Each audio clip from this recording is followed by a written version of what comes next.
ប្រាប់ខ្ញុំណាខ្ញុំនឹងភ្លេចគេប្រាប់មកយើងស្ដាប់ភ្លាមភ្លេចបើបង្រៀនខ្ញុំនឹងចាំណាបងប្អូនអាចតែចាំឲ្យភ្លេចវិញតែបើឲ្យខ្ញុំចូលរួមធ្វើវិញខ្ញុំនឹងចេះនេះអាចំណុចក្រោយសំខាន់មែនទែនអង់គ្លេសគេថាម៉េច tell me and I forget ណែឯងប្រាប់ខ្ញុំនឹងភ្លេចប្រាប់ស្ដាប់ឲ្យភ្លេច teach me យើងស្ដាប់បើបង្រៀនខ្ញុំ I remember ខ្ញុំអាចចាំបានតែចាំឲ្យភ្លេច involve me ណាបងប្អូន involve me and I learn តែបើសិនវាឲ្យខ្ញុំធ្វើឲ្យខ្ញុំចូលរួមធ្វើវិញខ្ញុំនឹងរៀនវាខ្ញុំនឹងចេះវាឥឡូវឧទាហរណ៍ពាក្យថា forget យើងអត់ចេះពាក្យហ្នឹងណា forget នេះពាក្យនេះយើងអត់ចេះពាក្យថ្មីយើងរៀនពីគ្រូថ្ងៃនេះណាគ្រូប្រាប់ថា forget អូខេអញ្ចឹងយើងរៀនពីគ្រូបានមកពាក្យហ្នឹងយើងយកវាទៅប្រើមើលយកវាទៅសេមកអូខេ forget គេធ្វើម៉េចណោះforget អញ្ចឹងពាក្យថា don't យើងប្រែថាកុំអញ្ចឹង forget ភ្លេចអញ្ចឹង don't បូកមួយ forget កុំភ្លេចយើងយកទៅប្រើមើលយើងសរសេរមកណាកុំភ្លេចរៀនអង់គ្លេសបានរាល់ថ្ងៃគេថាម៉េចរាល់ថ្ងៃគេថាម៉េចណោះអូ every day កុំភ្លេចរៀនអង់គ្លេសថាម៉េច study English រៀនអង់គ្លេសអញ្ចឹងដាក់មកកុំភ្លេច don't forget to study English every day យើងយកទៅឆ្នៃអញ្ចឹងណាយកទៅប្រើយកទៅអីមកអូអានឹងយកទៅឆ្នៃយកទៅបានចេះតែបើអត់ឆ្នៃទេគាត់ទៅរៀនពីគ្រូទៅងាយទេបងប្អូនបាទអញ្ចឹងចាំណាបងប្អូនបើគេប្រាប់យើងឆាប់ភ្លេចហើយបើគេបរៀនយើងអាចតែចាំឲ្យភ្លេចតែបើសិនជាយើងចូលរួមធ្វើវាយើងនឹងចេះកាន់តែច្បាស់តែម្ដងអញ្ចឹងបងប្អូនបាទអូខេបងប្អូនយើងដែលមានសៀវភៅនៅក្នុងដៃបងប្អូនបើកមកទំព័រទី189ណាបងប្អូនផ្ទៀងផ្ទាត់ជាមួយគ្នាយើងរៀនតាក់ទងនឹង pay បាទហើយ clean នេះល្អណាបងប្អូនបាទហើយសម្រាប់បងប្អូនដែលអត់ទាន់មានសៀវភៅនេះអាចជាវបានណាបងប្អូន inbox ទៅណាបាទ inbox ទៅយើងមានហើយយើងរៀនជាមួយគ្នាម្ដងតិចបងប្អូនបាទអូខេ step by step ណាបាទ clear ល្អច្រើនណាបងតោះឥឡូវសម្រាប់បងប្អូនយើងដែលមានសៀវភៅនេះហើយតោះឥឡូវយើងមករៀនជាមួយគ្នាពាក្យដំបូងគឺពាក្យថាបង់ថ្លៃផាកពិន័យគឺយើងអាចថាច្រឡំអីចឹង pay a fine អញ្ចឹង fine កន្លែងនេះគេថាជាការផាកពិន័យ pay a fine បង់ថ្លៃផាកពិន័យអូខេឧទាហរណ៍គេថាម៉េចយប់មិញខ្ញុំត្រូវបង់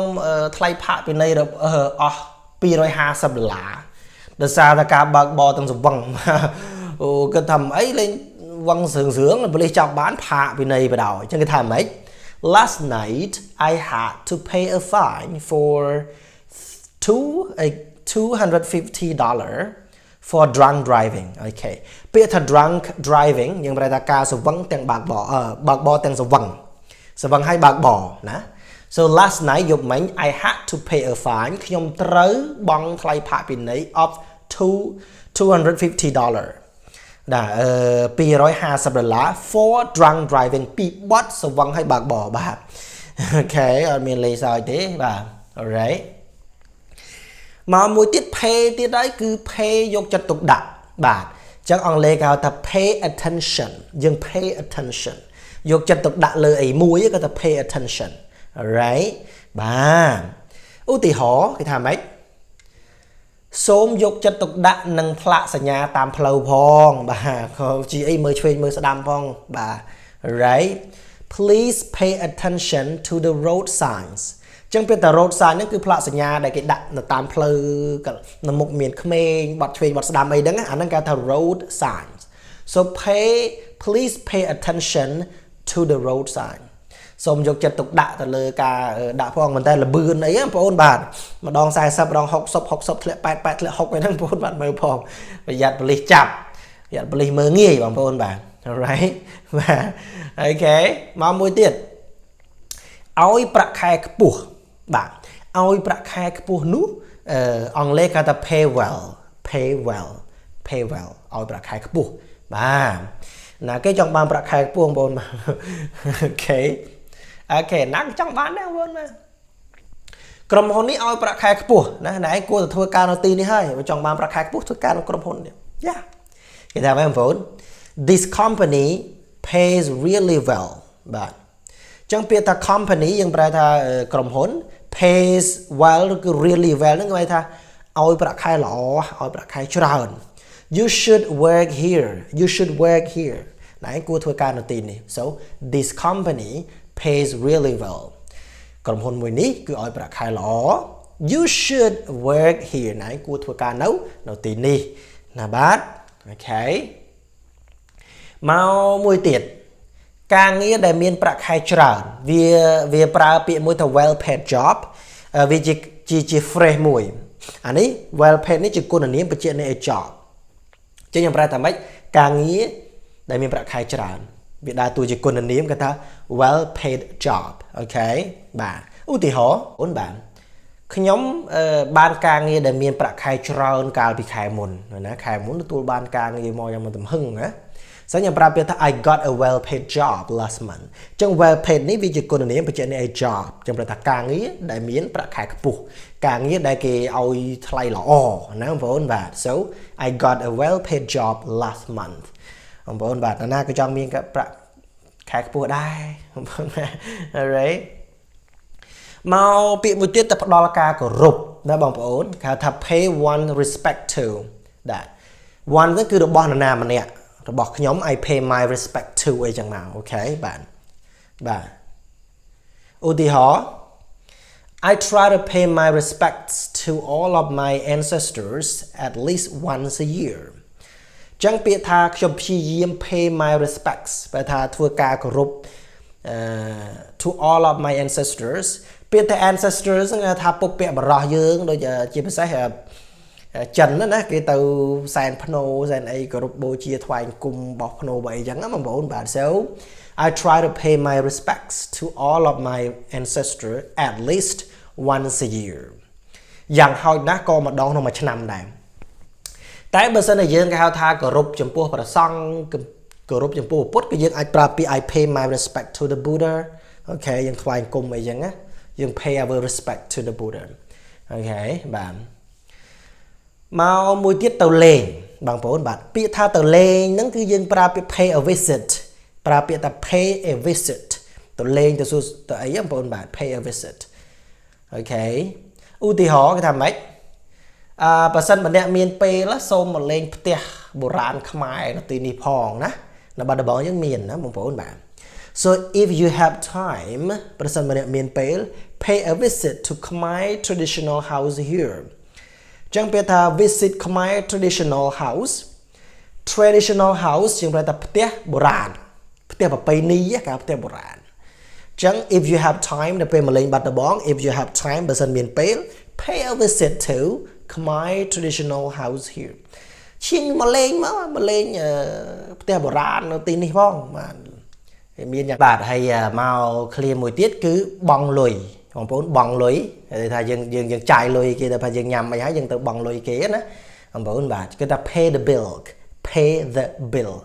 បងលុយវិញបាទញ៉ាំអីហើយត្រូវបងលុយគេអត់មានប្រុចទេណាអូខេអត់មានដល់ម៉ោងគិតលុយចូលទប់ទឹកទេណាបាទយើងចាំបាច់ត្រូវបងលុយមុនពេលចាក់ចេញបងប្អូនអត់មានធ្វើលេងណាតិចផ្លិចធ្វើផ្លិចអី we need to pay the bill before leaving អូខេអញ្ចឹង pay the bill ហ្នឹងគឺយើងបងលុយថ្លៃញ៉ាំអីណាចាយលុយចាយអីហ្នឹងបាទ so we need to pay the bill before leaving យើងត្រូវបងលុយមុនចេញ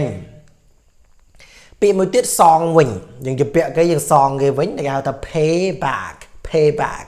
សងលុយគេវិញណាកុំសាំញ៉ាំអូខេ alright អាចឲ្យខ្ញុំខ្ចី$10បានទេខ្ញុំនឹងសងអ្នកវិញនៅថ្ងៃស្អែកសងវិញហើយអូខេបាទអញ្ចឹងគេថាម៉េច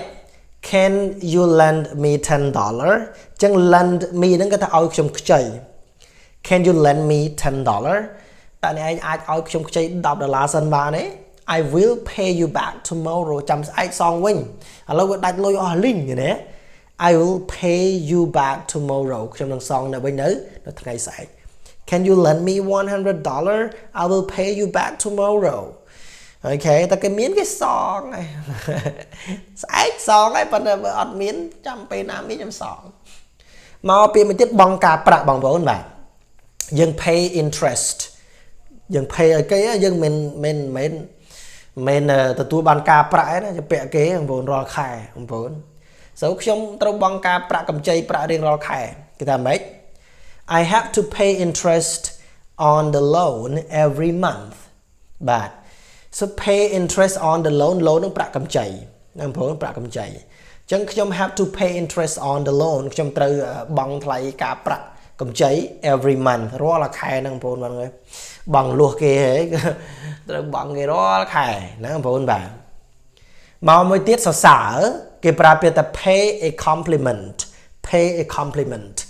បាទធ្វើការសរសើរណាបងប្អូនបាទអញ្ចឹងគេថាម៉េចឈប់សរសើរខ្ញុំទៀតទៅខ្ញុំសុំវងខ្ញុំធុញកុំសើគេទៀតសើដែលណា stop paying me a compliment anymore អញ្ចឹង pay stop នេះគឺថាគេប្រាប់គេ stop paying me a compliment anymore ឈប់សរសើរខ្ញុំទៀតទៅខ្ញុំធុញណាបងប្អូនបាទគេបន្ទោសគេប្រអាប់តាំងខឹងបងប្អូនបាទអូខេហើយមក quote បងប្អូន quote នេះល្អមែនតើដែលលោកBenjamin Franklin បរិះសម្បូរស្នេហ៍គេថា$100យើងណាក៏ចង់បាននោះគាត់ថាម៉េចទស្សនៈគាត់ល្អមែនតើបើប្រាប់ខ្ញុំខ្ញុំនឹងភ្លេចគេប្រាប់មកយើងស្ដាប់ភ្លាមភ្លេចបើបង្រៀនខ្ញុំនឹងចាំណាបងប្អូនអាចតែចាំហើយភ្លេចវិញតែបើឲ្យខ្ញុំចូលរួមធ្វើវិញខ្ញុំនឹងចេះនេះអាចចំណុចក្រោយសំខាន់មែនតើអង់គ្លេសគេថាម៉េច tell me and I forget ណែឯងប្រាប់ខ្ញុំនឹងភ្លេចប្រាប់ស្ដាប់ហើយភ្លេច teach me យើងស្ដាប់បើបង្រៀនខ្ញុំ I remember ខ្ញុំអាចចាំបានតែចាំឲ្យភ្លេច involve me ណាបងប្អូន involve me and I learn តែបើសិនវាឲ្យខ្ញុំធ្វើឲ្យខ្ញុំចូលរួមធ្វើវិញខ្ញុំនឹងរៀនវាខ្ញុំនឹងចេះវាអញ្ចឹងចំណុចនេះវាចង់បញ្ជាក់ន័យថាស្អីក៏ដោយបងប្អូនបើយើងគេប្រាប់យើងគាត់ទៅស្ដាប់ហើយក៏ស្ដាប់ហើយអាចទៅភ្លេចវិញទៅហើយបើបង្រៀនខ្ញុំនៅក្នុងថ្នាក់យើងរៀនជាមួយគេទ្រឹស្ដីអីមកអូខេយើងអាចចាំបានតែបើសិនជាយើង involve me បើសិនយើងយកវាទៅប្រើយកវាទៅអនុវត្តអញ្ចឹងចំណុចសំខាន់នេះគឺខ្ញុំនឹងចេះបានន័យថាអ្វីក៏ដោយបើយើងគាត់ទៅស្ដាប់គាត់ទៅរៀនណាវានៅកម្រិតស្រាលឡើយទេតែក្រោយពីរៀនហើយយើងយកវាទៅអនុវត្តអាហ្នឹងទើបយើងចេះណាបងប្អូនទោះបីយើងរៀននៅគ្រូបីសាច់គ្រូស្អីក៏ដោយពីណាក៏ដោយបងប្អូនបាទអត់ទាន់ច្បាស់ទេ involve me តែបើសិនជាយើងចូលរួមយកវាទៅធ្វើយើងនឹងចេះកាន់តែច្បាស់អង់គ្លេសក៏ចឹងដែរឧទាហរណ៍តែយើងរៀនជាមួយគ្រូបានមួយពាក្យហ្នឹងមកណាបងប្អូនរៀនបានមួយពាក្យហ្នឹងយើងអាចតែភ្លេចទៅវិញហ្នឹងបងប្អូនតែបើសិនយើងយកអាពាក្យដែលរៀនថ្មីហ្នឹងទៅអនុវត្តទៅប្រើយើងនឹងចេះឥឡូវឧទាហរណ៍ពាក្យថា forget ចាយើងអត់ចេះពាក្យហ្នឹងណា forget នេះពាក្យនេះយើងអត់ចេះពាក្យថ្មីយើងរៀនពីគ្រូថ្ងៃនេះណាគ្រូប្រាប់ថា forget អូខេអញ្ចឹងយើងរៀនពីគ្រូបានមកពាក្យហ្នឹងយើងយកវាទៅប្រើមើលយកវាទៅសេមកអូខេ forget គេធ្វើម៉េចណោះ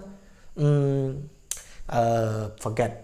អញ្ចឹងពាក្យថា don't យើងប្រែថាកុំអញ្ចឹង forget ភ្លេចអញ្ចឹង don't បូកមួយ forget កុំភ្លេច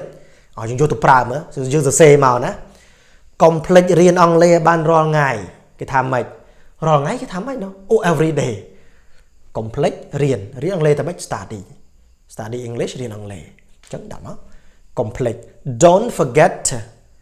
forget to study English every day យើងយកទៅឆ្នៃអញ្ចឹងណាយកទៅប្រើយកទៅអីមកអូអានឹងយកទៅឆ្នៃយកទៅបានចេះតែបើអត់ឆ្នៃទេគាត់ទៅរៀនពីគ្រូទៅងាយទេបងប្អូនបាទអញ្ចឹងចាំណាបងប្អូនបើគេប្រាប់យើងឆាប់ភ្លេចហើយបើគេបរៀនយើងអាចតែចាំឲ្យភ្លេចតែបើសិនជាយើងចូលរួមធ្វើវាយើងនឹងចេះកាន់តែច្បាស់តែម្ដងអញ្ចឹងបងប្អូនបាទអូខេបាទចំណុចមួយទៀតគេថាម៉េច you cannot change your future អ្នកមិនអាចផ្លាស់ប្ដូរអនាគតរបស់អ្នកបានទេព្រោះអនាគតវានៅឆ្ងាយយើងមិនដឹងទៅនៅណាទេ but you can change your habits ក៏ប៉ុន្តែ you can change your habits អ្នកអាចផ្លាស់ប្ដូរទម្លាប់របស់អ្នកបានតើអាទម្លាប់អាក្រក់យើងផ្លាស់ប្ដូរវាឲ្យបានមកយើងអាចផ្លាស់ប្ដូរបានតែអនាគតផ្លាស់ប្ដូរមិនបានវាមិនតមកដល់ and surely ហើយប្រកបណាស់ your habits អាទម្លាប់អាក្រក់នេះដែលយើងផ្លាស់ប្ដូរវាបានហើយ will change your future នឹងផ្លាស់ប្ដូរអនាគតយើងបានខ្ញុំចេះតែលើកឧទាហរណ៍ចំពោះការរៀនអង់គ្លេសអញ្ចឹងឧទាហរណ៍ថា you cannot change your future យើងមិនអាចផ្លាស់ប្ដូរអនាគតអង់គ្លេសយើងប្រកែមិនប្រកែទេបាទ but you can change your habits ប៉ុន្តែយើងអាចផ្លាស់ប្ដូរអាទម្លាប់រៀនរបស់យើងធ្លាប់តែរៀនមួយថ្ងៃឈប់ធ្លាប់តែរៀនមួយខែឈប់មករៀនរាល់ថ្ងៃផ្លាស់ប្ដូរទម្លាប់មែនបងប្អូនរៀនឲ្យរាល់ថ្ងៃសេនិយាយ your future អនាគតរបស់យើងនឹងដូរឯងបងប្អូនចេះឯងឲ្យតែបដូរទម្លាប់ឥឡូវហ្នឹងរៀនឥឡូវហ្នឹងបងប្អូនបាទឈប់ចាំសិនណាបងប្អូនឈប់ចាំសិនរៀនយកទៅឲ្យអនាគតវានឹងផ្លាស់ប្ដូរដល់ខ្លួនឯងទេអាហ្នឹងវាចង់និយាយតែអញ្ចឹងបងប្អូនបាទចង់ផ្លាស់ប្ដូរអនាគតត្រូវ change your habits ត្រូវផ្លាស់ប្ដូរទម្លាប់អាក្រក់របស់យើងសិនហើយអនាគតវានឹងដូរអូតូទេក្រោយពីយើង change your habits ផ្លាស់ប្ដូរទម្លាប់ប្រចាំថ្ងៃរបស់យើងសិនអញ្ចឹងបងប្អូនបាទអូខេអញ្ចឹងនៅក្នុងនេះយើងមានពាក្យខ្លះៗដូចពាក្យថា drunk driving បើកទាំងស្វឹង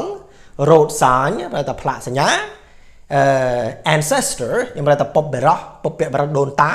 at least ប្រែថាយ៉ាងហោចណាស់យ៉ាងកំសុយ Khmer traditional house ខ្ញុំប្រែថាផ្ទះបុរាណហើយនឹង land ប្រែថាឲ្យខ្ចីណាបងប្អូនបាទអញ្ចឹងអានេះយើងរៀនបានប៉ុណ្ណឹងហើយយើងនឹងជួបគ្នាវីដេអូមេរៀនក្រោយទៀតបាទសូមអរគុណសូមជម្រាបលា Bye bye